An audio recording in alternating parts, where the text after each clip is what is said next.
Hi everyone. Here today we've got another anime on our plate with Cautious Hero. The story follows a goddess named Issac, who is tasked with summoning a hero to save a parallel world from an evil force. She ends up summoning Seiya, a ridiculously cautious and overpowered hero. Despite his overwhelming powers, Seiya insists on training excessively and being overly cautious in order to avoid any possible danger. The hero is cautious. I mean, that's about it. Did you look at the title? What did you expect? Now, this show is really good because it stands cautiously near the greats like Konosuba and Eminent in the Shadow, if we're looking at a show with similar vibe. Comedy-based isekai, that is. And with a lackluster amount of isekai with a similar premise out lately, except reincarnating as a vending machine, that show's peaked this season, and I don't care what you say.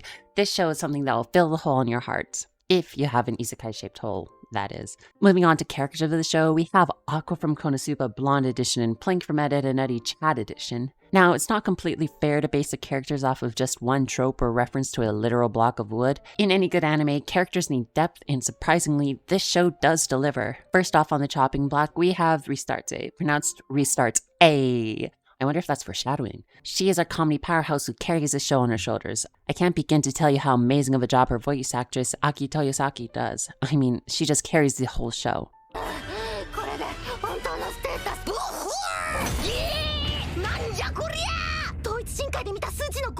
Again, in comparison to Konosuba, which her voice actor also plays in, playing Yunyun, one of the major things they have in common is the funny faces. It's hard to describe, but if you know, you know. And when it comes to said funny faces, Rista is number one. Connecting back to Konosuba, if I had to strip her character down, not like that, you pervs, I'd say she fits into a pretty similar role that Aqua does, a useless healer. I mean, my man's literally calls her less than greater healing medicine. I think I would consider her the main character of the show because she's the first person we meet and we can hear her internal monologue. So having her be the best character is completely okay. I mean, if you had a show where the main character was unlikable and you added a character that was way better than them in, let's say, the third season, that would be bad.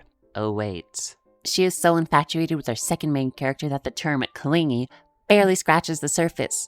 I mean, can we blame her though? Seiya, our isekai, standing at 180 cm of pure muscle, he could give any demigod a run for their money. He is our cautious hero in question, and for good reason. It's the very essence of survival in this world of difficulty S.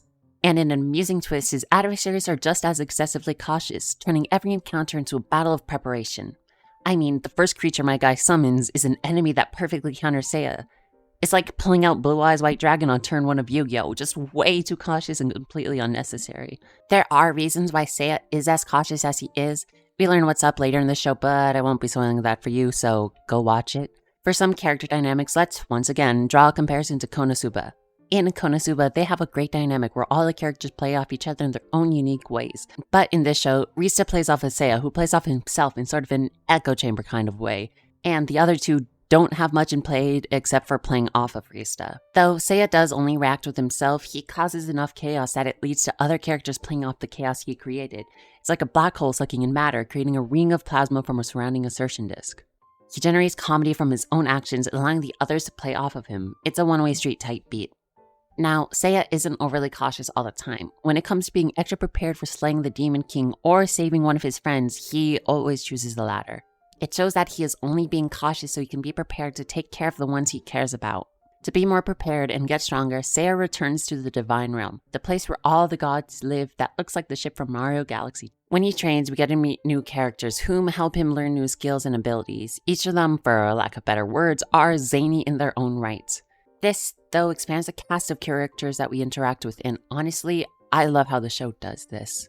Now, when it comes to the most basic explanation for the formatting of the show, it's usually chill for 0.5 seconds, see a threat, run to the goddess realm to train, meet a new god, gain skills and levels, return to defeat the enemy, repeat. Despite this seemingly basic formula, it gets quite interesting. Each time they repeat, the skills get higher, and the ludicrousness of the skills and preparations we see is honestly flabbergasting. It's quite a spectacle indeed. The show does suffer from OP protagonist syndrome, but being a gag anime and all where the focus is on comedy, having an OP isekai doesn't matter much. Look at One Punch Man. That whole show is about him one-shotting everything, yet it's amazing.